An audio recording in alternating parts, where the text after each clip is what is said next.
भीतर उपवर्गीकरण नहीं किया जा सकता है, क्योंकि वे एक ही समरूप अर्थात समान वर्ग में आते हैं।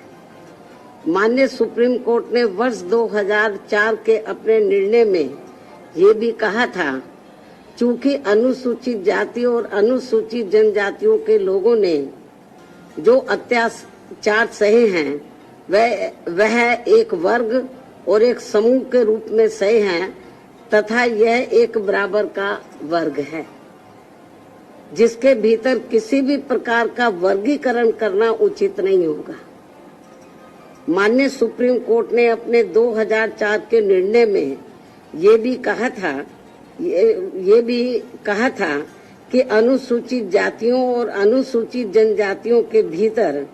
किसी भी प्रकार का उपवर्गीकरण भारतीय संविधान की मूल भावना के विपरीत होगा। माननीय सुप्रीम कोर्ट ने अपने वर्ष 2004 के इस निर्णय द्वारा समानता के अधिकार का उल्लंघन करने के कारण आंध्र प्रदेश सरकार द्वारा पारित आंध्र प्रदेश अनुसूचित जाति अधिनियम 2000 को भी रद्द कर दिया था। अपने 2004 के निर्णय में माननीय सुप्रीम कोर्ट ने ये भी माना था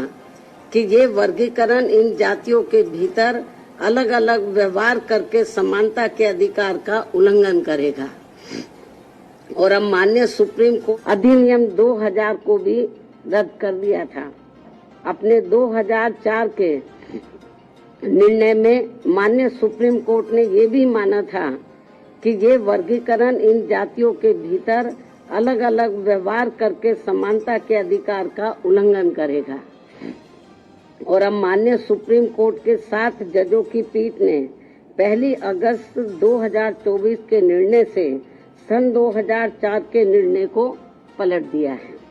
जबकि इस निर्णय से अनेकों मतभेद उत्पन्न होंगे। माननीय सुप्रीम कोर्ट के 1 अगस्त 2024 के इस निर्णय के बाद केंद्र और राज्य सरकारों के बीच भी मतभेद की स्थिति उत्पन्न होगी, क्योंकि अभी तक केवल संसद के पास किसी भी जाति को या जनजाति को अनुसूचित जाति व अनुसूचित जनजाति में सम्मिलित करने या बाहर करने की पावर है, जिसे माननीय राष्ट्रपति द्वारा अपने आदेशों द्वारा क्रियान्वित किया जाता है और जिसे बदलने का किसी भी राज्य सरकार को अधिकार नहीं है।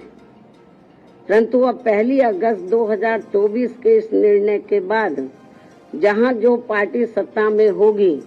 वह अपनी अपनी राजनीति के हिसाब से अदलती बदलती रहेगी, जिसके साथ साथ राज्य सरकारें अपने अपने वोट बैंक के लिए अपनी मनचाही जातियों को आरक्षण का अनुचित लाभ देने का प्रयास करेंगी। इस प्रकार से इस आदेश से ऐसी अनेकों समस्याएं उत्पन्न होंगी, जिसके कारण SC व ST को मिल रहा